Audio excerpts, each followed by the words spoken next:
Hi, my name is Ellie. And my name is Will. Welcome to Lively Minds, the podcast about mental health challenges that go beyond the ebb and flow of the everyday. The podcast that looks at how developing an understanding of our mental health influences how we address it. Today we are happily welcoming back consultant psychiatrist and trainee psychotherapist Dr Alex Curmi from the Thinking Mind podcast. And we're going to talk about how he helps people decide the best course of treatment. So welcome back, Alex. Thank you so much for having me back.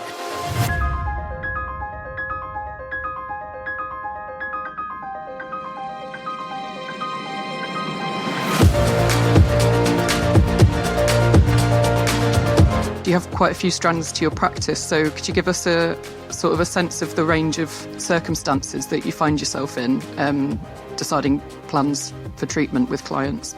Yeah, so I guess one of the things I really am grateful to my career about is the number of different rooms I've been able to occupy and the number of different environments I've gotten to see patients and clients in. And that's very good for me because I am addicted to novelty.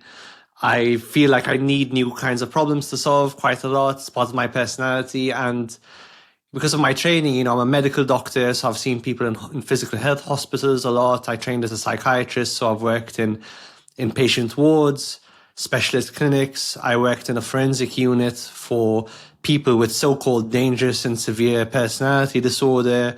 I've seen a lot of people in crisis in A&E with various kinds of crises. I worked in home treatment teams, seeing people at home when they might be having a mental health crisis. I've also seen, psychotherapy clients in local charities, low-cost psychotherapy centers, and my own practice as well. I do remote psychiatric consultations. Most recently, I've started doing something I call behavior change coaching, which is when someone has a very specific goal that they haven't really been able to figure out, and we come up with a framework to help them solve that problem in their life. That could be a career problem or a relationship problem or maybe a problem with alcohol or something like that. And we make kind of aggressive plan to work towards that. So I've really had the luxury of being in a number of different rooms, yeah. Being in those different situations, are there some of those which are inherently far more challenging environments in which to kind of be able to come up with a more considered plan as to how you deal with the situation that you're presented with? I could imagine, and obviously I've never been in the situation, so I'm just imagining it, but I'm imagining that in a kind of an acute situation or an emergency situation, that's going to be a very different set of circumstances than if you're in a consulting room with a planned outpatient appointment, for example. Yeah. How do those two, how do those different situations in which you find yourself treating people themselves play into how easily it is for you to kind of make that plan? Yeah, it's interesting. They all of those environments bring their different stresses and challenges.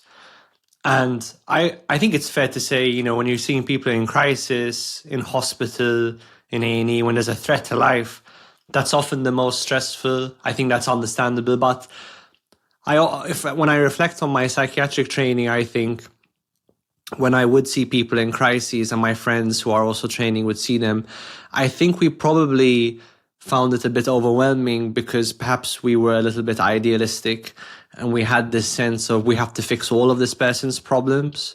Let's say someone comes to A&E following a suicide attempt and you're the duty psychiatrist and you're seeing them at 3 a.m., for instance. And what I would advise to training mental health professionals is something like if you're on call, you're seeing someone in that kind of situation, you have a few very important responsibilities, but don't take it too far. Don't take on more than what you're responsible for. If you're seeing someone in a crisis situation, you're responsible for the next hours to days of that person's life, and you're responsible for making some very key decisions. Do they need to be in hospital or not? If they're not in hospital, do they need some sort of crisis intervention or some other urgent outpatient intervention? If they're going to remain in hospital, do we need to think about something like the Mental Health Act? Do they need extra supervision even in a hospital setting? Do they need some medication right now? These are, stressful questions, but that's kind of what you need to do in those situations. So I think when you're seeing someone in any particular environment, you have to be very conscious of what is my responsibility, my priority in the situation and what's not. And that can be helpful. Now, in the other environments like therapy, coaching, obviously it's not going to bring with it the same stress as a crisis. But at the same time, it has its own stresses. Like you're seeing people in the medium to long term. If you're in the private sector, they're paying you sometimes a considerable amount of money. And then you feel that responsibility of, I need to deliver something, to this patient's or this client's life. I really want to help improve the quality of their life. You feel that sense of responsibility, especially if you're seeing them like 5, 10, 20 times, sometimes even more than that. So they definitely present their own challenges. In any scenario, you want to just be very conscious, like, what's my responsibility and how can I live up to that and deliver what's appropriate? Of course, then there's the whole conversation of what's right to deliver in what particular context. But that's how I try and triage it in my mind. It's pretty common to hear from people how, a psychiatrist on a ward someone was on said they would really benefit from XYZ type of treatment. But then since they've come off the ward, the GP's not done the right referral, or the referral means you have to go be reassessed by someone else and then you don't get that treatment, that kind of thing. I just wondered how much you're having to consider the resources and functionality of like other services. You have to, I think, and you have to be, to the best of your ability, it's not possible to be aware of all of the logistics, but especially the commonly used services that your client or patient is likely to use. I think it's good to be familiar with them. And that's why I'm really grateful as a psychotherapist to have had trained as a psychiatrist, because I'm really aware of how mental health systems work to a degree that probably many therapists aren't, no fault of their own. They just haven't had that exposure. I think it's really helpful to be aware of those logistics and to just brief the patients or clients about that to the best of your knowledge, so they have some idea. Okay, I want to ask your GP to refer you for cognitive behavior therapy. It may or may not happen depending on what's available in the local services. I'm a big advocate of like free online resources. That's one of the reasons I started my podcast, is so, you want to learn about antidepressants, we'll make an episode about that. You want to learn about different kinds of therapy, we'll make an episode about that. But yeah, definitely trying to make the patients or clients aware these are the obstacles you're likely to encounter, and when you can, how you might be able to get around those obstacles and workarounds. It's a huge problem in the NHS, obviously. So take us through how you define the idea of patient-centered care. So I think that the way I approach a patient is, and we talked about this on the last podcast we did, mental health problems or just general life difficulties, even if it's not a formally diagnosable mental health condition, they're all outcomes. They're outcomes of someone's experience of life, of themselves, of the world, of other people, and they're outcomes of behavior, of what a person actually does in the world. They're complicated outcomes, like what results in a behavior, even a very well delineated behavior, like someone steals something. It's a very specific behavior. The inputs that result in that behavior are vast and complicated and probably impossible to understand comprehensively, but we can get a sense of the different inputs. And so, yes, when I'm seeing someone, I'm thinking about, okay, what diagnosis might encapsulate this problem, like, let's say, depression or anxiety or OCD, or maybe what psychological phrasing might encapsulate this person's problem, like they are a people pleaser or they have narcissistic tendencies, for example. That can be useful. But aside from that, those which are outcomes, you're also thinking, what are all the inputs? So when I'm seeing someone, I'm thinking, what is this person's genetics likely to be like based on their family history? What was their family upbringing like? What is their nutrition like? What is their overall lifestyle? Do they exercise? What is their work? Do they have a meaningful attachment to their work? Are they in an intimate relationship? What's the quality of that relationship? All of these different things. And aside from helping you in the assessment side, you can say, okay, they might have a problem with their relationship or a problem with their work or an existential issue and so on. As you uncover problems, you also uncover lines of attack for treatment. So this may sound bizarre, but the more issues I might uncover in an assessment, the more I'm like, okay, this is a potential path forward. Because if someone really hates their job and they're depressed, you have a rationale for why they might be depressed. It's not a perfect it's not a perfect hypothesis, but it's natural for you hating your job to lower your mood, at least somewhat. And you might think, okay, at least this is a potential path forward for them. Maybe not in the short term, because you can't change your job immediately, but maybe in the medium to long term, something they could think about, which might really help, it really helps someone's quality of life. I'm sure you guys know from your past the difference between a job you love and a job you hate. And so that's what I'm trying to do. It's a bit like when a car goes for an MOT, you're like, how's the brakes? How's the accelerator? I don't know anything about cars. you're uncovering different levels of the problem as part of the diagnostic process. But each level of problem is also an opportunity for progress. And there's so many, and so that's kind of how I base my assessments. And then there's obviously going to be different levels of priority and risk. Does a person have a diagnosable mental health condition that's posing a risk to themselves or others? Like, for example, are they presenting with psychotic type symptoms? That's something you have to take pretty seriously. If they don't have a diagnosable mental health condition, are there some obvious psychological formulations we can think of? And even if they don't have those, so what are just their problems? What are their day-to-day problems? I think the person-centered part, I think that's important, is you want to kind of get an understanding of the client's world, like what makes up their world, what do they perceive as the biggest sticking points and obstacles, and what do they perceive as the biggest advantages they have and tools. So I think it's very important for a clinician, whatever context you're working in, to sort of understand and step into the client's world and see it from their perspective, and then walk with them through their world. Be like, oh, okay, I can see you, even if you might disagree with them, but they see their biggest obstacle as their relationship. Or like, this is a really common one. Someone might say, oh, if I was just in a relationship, I'm sure everyone can relate to this. If I was just in a good relationship, my problems would be over. Everything would be fine. But as we know, the terrible and the cool thing about life is, as you solve problems, new problems get revealed. That's kind of one of the reasons I'm not super worried about AI, because I think there'll always be jobs for people to do. And I think this happens in clinical work. You solve one problem, another problem pops up, but you do get better and better problems. Like billionaires, believe it or not, have huge problems. It's just better than the problems of being broke. So there's going to be problems. Don't worry about that. And there'll be problems with all your clients always. But hopefully you can improve the quality of their problems. And that's kind of, depending on what level they're at, you kind of meet them there and then help them move forward and through that process. And tying in with Ellie's earlier question, actually, there's something interesting there as well about the extent to which your responsibilities can go, because if somebody has terrible life circumstances, for example, there's only so much that you can do. Now, having said that, I'm also interested that you talked about what in my day job, which is in the third sector, we would call the strengths-based approach.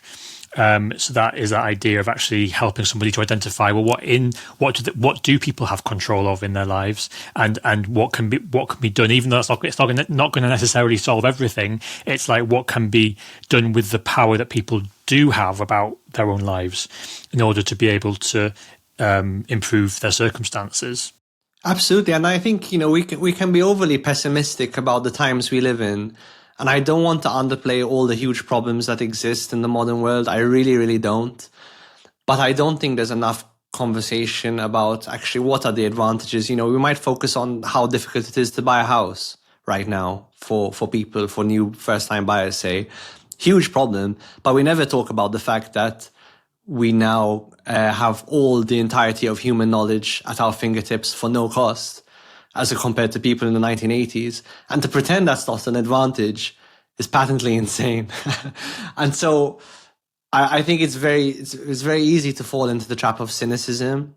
I think it's extremely easy to fall into the trap of cynicism when it comes to mental health and how much people have control over their lives. I'm sure people will be irritated hearing me talk about this. But I think we need to have a three-dimensional discussion when you're working with someone about, yes, what are the huge problems, inequalities, injustices that have befallen you? Sure, 100%.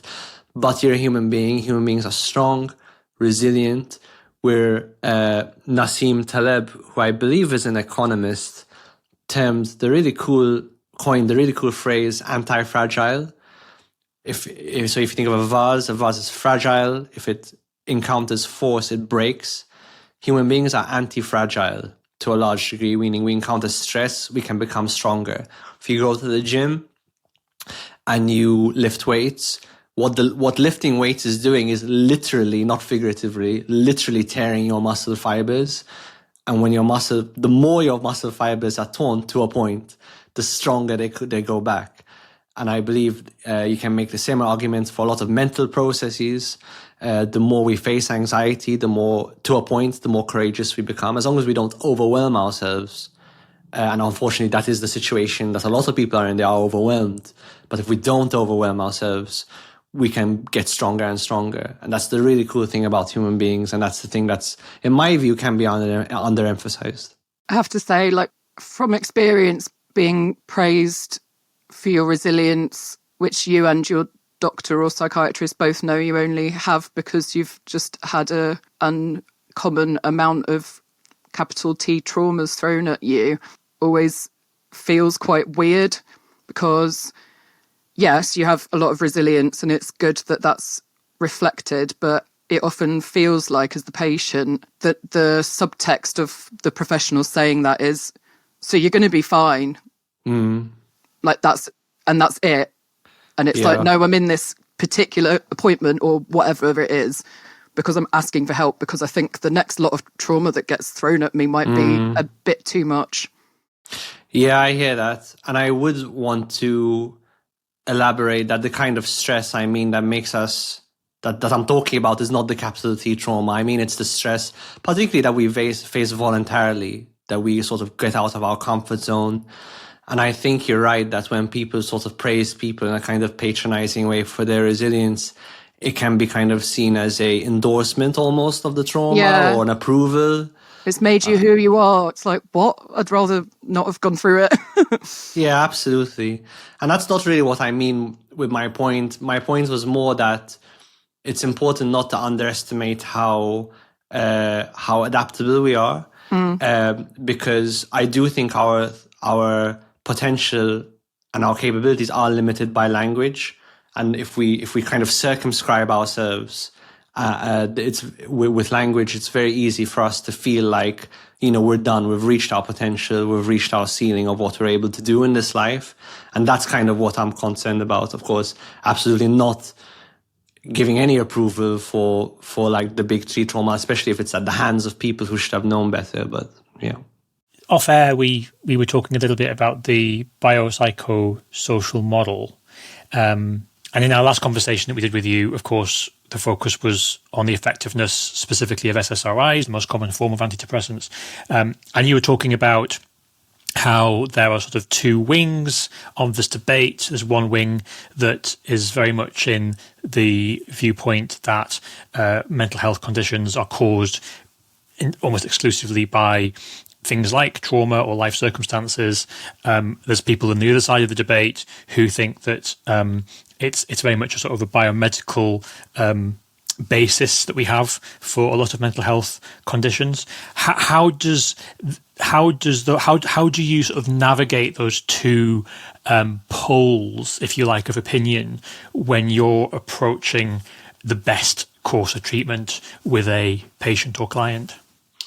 Yeah, so this kind of connects to what I was talking about earlier. So all the different inputs I mentioned are going to fall mostly within that biopsychosocial model. So the biopsychosocial model is an attempt within psychiatry to reconcile the idea that there's all these different inputs to our mental health, which I mentioned. And so the three big categories are biological, psychological, social. So to give you an example of each, like biological might include someone's genetics. Let's say they have loads of relatives with depression, and that means they might be more likely to have depression, or they're not exercising, or they're eating a really poor diet. Those are biological inputs. Psychological inputs, that could be something like experiencing trauma or having a disorganized attachment style or something along those lines. And then all the social elements, like a person's job, who they live with, their friends, how they spend their time. I kind of like to think of the evolutionary, biopsychosocial, existential model. So adding a little bit of evolutionary thinking, which you could argue falls under biological, and a bit of existential thinking, which you could argue falls under psychological. Existential kind of acknowledging our very unique predicament in the human condition, that we're kind of thrown into existence and wake up every morning with a very sort of idiosyncratic life and try to figure out what to do with it and what it all means. But basically, when I'm going through an assessment with a patient or client and trying to think of all those inputs, I'm using those categories to help me. Like, okay, what do I need to think of biologically here? What do I need to think of psychologically or socially or existentially? And that basically makes sure of, to the extent that I kind of covered everything, I've kind of tried to cover the wider scope of their life. But the biopsychosocial model is an attempt for psychiatry to be holistic, and I think it's a good model. I worry about to the extent to which it's actually carried through in practice.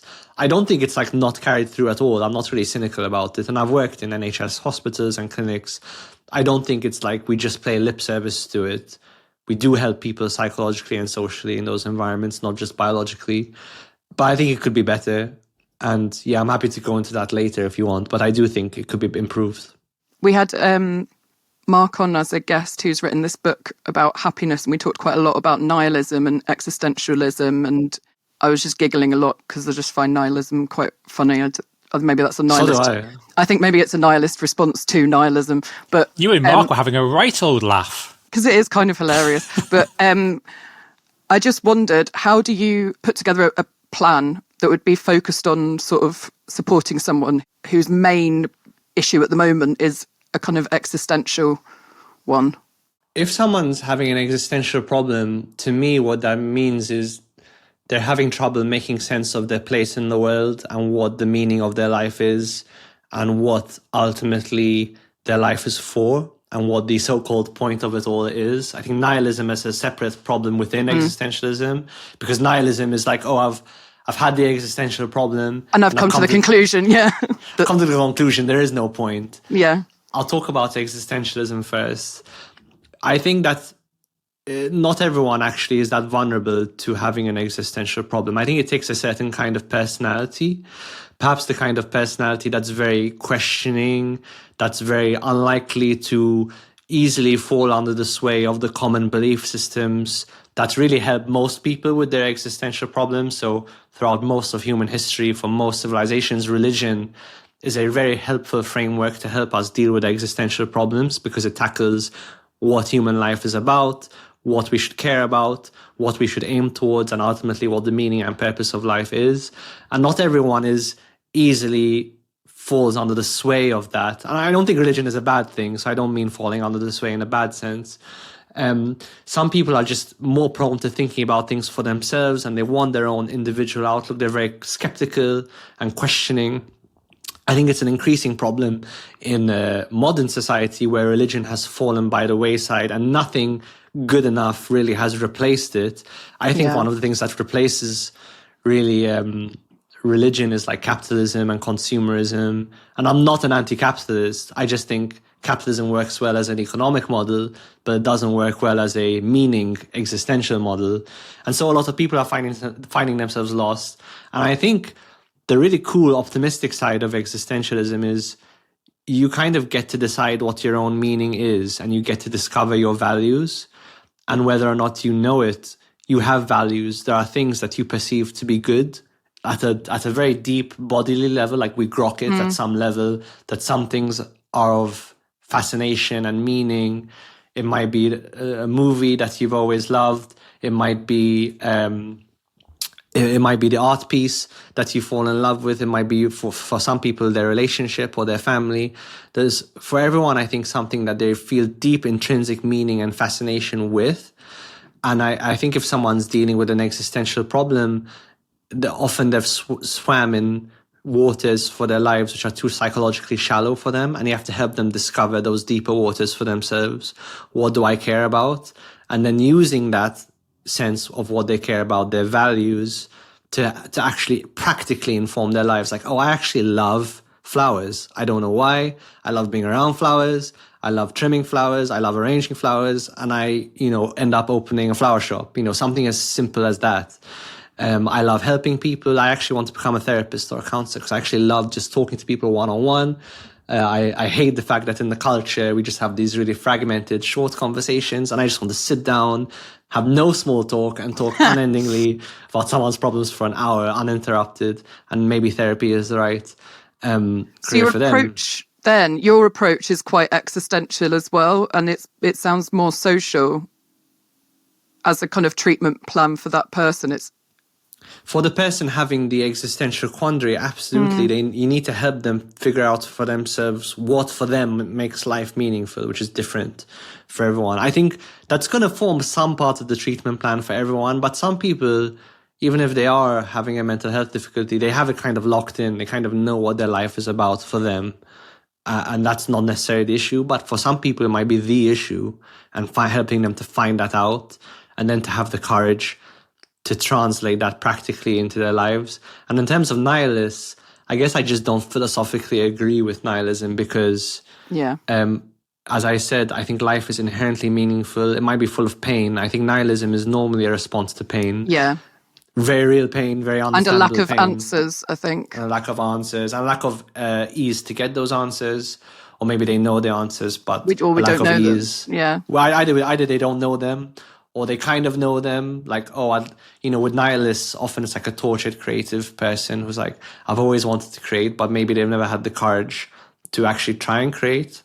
And so easier to come to the conclusion of nihilism rather than to dare, make myself vulnerable in that way that creation can make us so vulnerable. Yeah. So we've talked about sort of the idea of mapping the inputs, as you call them, that may be impacting in different ways on someone's mental well-being. We've talked about how you might approach a situation where somebody is having an existential problem and that kind of more social approach to helping someone finding meaningfulness in their life. Do you want to talk any more about that kind of how you go about actually approaching decisions about treatment specifically for the range of different people that you will meet? How do you map the map of inputs that you talk about, the things that are potentially causing this mental distress through to a sort of a treatment plan? Yeah, I think when it comes to taking those inputs and translating them into treatment, it's all about helping to educate firstly, like I said earlier, understanding their world, understanding what they perceive to be the biggest problems and what they perceive are their biggest advantages, and then having a really good grounding in that. Also educating them a little bit on the landscape of different treatment options that might include a medication, going through all the risks and potential benefits of a medication, but also the different kinds of psychotherapy out there. But also being knowledgeable about all the lifestyle interventions. Exercise might help your mood. Exposure therapy might help your anxiety. Opening up the conversation to those social aspects. It might be that if you look at your intimate relationship, that might improve the quality of your life, because we know from studies, high quality relationships are a big predictor of happiness, for instance. So doing some psychoeducation, and then ultimately making the plan really collaborative. Like, okay, we've talked about a bunch of stuff. I've laid out a bunch of different options. You've told me what you think are the biggest problems and your advantages. What are the things that you think together we can decide on, and what do you think you're most likely to put into action? Because it's pointless a clinician telling a patient or client they should just do a bunch of things without really gauging how able or not do you feel to put this into place right now.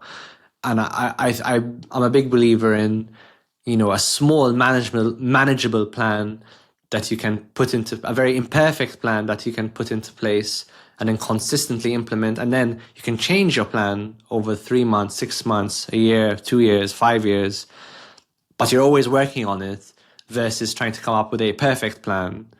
When I talk to people about behavior change, the biggest problem with behavior change, let's say someone wants to start a business or learn a new hobby, is they think they have to have it perfect in their head before they start.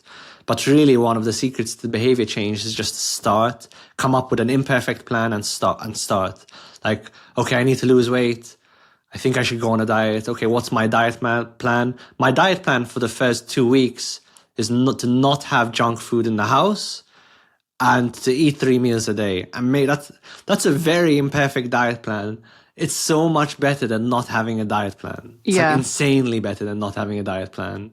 And then you do that for 2 weeks, and then you reassess your plan. Your plan isn't static, it's not set in stone, and then you work it from there. Something that's just occurred to me as we're having this conversation is that, so if I just think again about my day job, which is, as I said before, so I work in the third sector, in the non-profit sector for American listeners. And as part of that, there's quite a lot of focus on sort of social outcomes. And my job is development director, so I'm responsible for raising the money.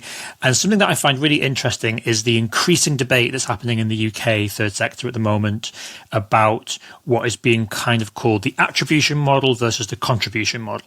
And the attribution model is one where, which I think is frankly often encouraged by the funding structures that we operate within, which is this model that says we as a non-profit organisation have to prove that we are responsible for all the good things that happen in this person's life. The person that we're working with, we have to be the one who we have to be able to attribute all these good things that have happened to ourselves, because that's the way that we keep our funding. That's the way that we kind of are able to justify our ongoing existence as an organisation. Whereas the contribution model is one which is an increasing model, which kind of ties into all sorts of jargon-filled things like human learning systems, which, as you can see by my dynamism, I'm really excited and nerdy about, which is this idea that actually, no, what we have to do is we have to work out which part of the jigsaw puzzle we are in the insanely complicated lives that the people that we work with live. And as we've been talking, it makes me realize that I guess for you it's a similar kind of question, right? Because as you mentioned earlier, the different inputs, as you call them, that shape a person, that contribute to the person that they are, that actually are creating not only the problems that somebody experiences in their life, but also the potential solutions as well, in terms of the more positive inputs that people have. It's incredibly complicated. And you, or in my case, I, as somebody who helps to run a third sector organization, we only have a certain level of agency in terms of how much we can really input into that. How do you kind of position yourself so that you're able to work out which part of the jigsaw puzzle you form? No, I mean, thank you for educating me about those models, because I had no idea of their existence. So that's useful. I mean, just listening to them, it seems like the attribution model seems less likely to be based in reality. So it might be more effective as a marketing campaign, but it just seems harder to believe that it's going to be really concordant to reality. And I feel like I operate in a contribution model, in that I am a small piece of the jigsaw in that person's life, and I am helping them to decipher the other pieces of the jigsaw. So I guess that's it. I see my role will be slightly different in every situation. So as a psychiatrist, I feel my job is to confirm or exclude some sort of diagnosable mental health condition, and to provide like a real bird's eye view in terms of treatment recommendations. As a psychotherapist, I think my job is to form a relationship, a helpful relationship with someone, help them use psychotherapeutic techniques to develop more self-awareness, and such that from that place of self-awareness, the client has more choice, and also to develop a relationship with the client that helps them learn more about relationships per se, relationships in their life, past ones, present ones, future ones. And then my job as a coach is just to be their collaborator and thinking partner, and to help keep them accountable. So they're kind of different roles. They're each kind of contribution. As a psychiatrist, when I'm wearing that hat, one of my recommendations might be to work with a therapist or to work with a coach, aside from lots of other things. But then what I love about being a therapist or coach is you're very much in the trenches with them, solving the problems with them, which can be a tremendous amount of fun. But yeah, you're helping them to, I think in all three of those roles, you're helping them to get an idea of the jigsaw for themselves. And yes, give them some tools to make their lives easier, but then also to hopefully help spark their agency, their own ability to see reality for themselves, their own ability to negotiate with their realities and to exercise control over their lives to the extent that they can, and hopefully even to expand the range of their control that they have over their lives. So that's kind of how I see it. How do you think that different people, different professionals from different organisations, from different parts of the system can work better together to work out treatment routes for the people that you work with?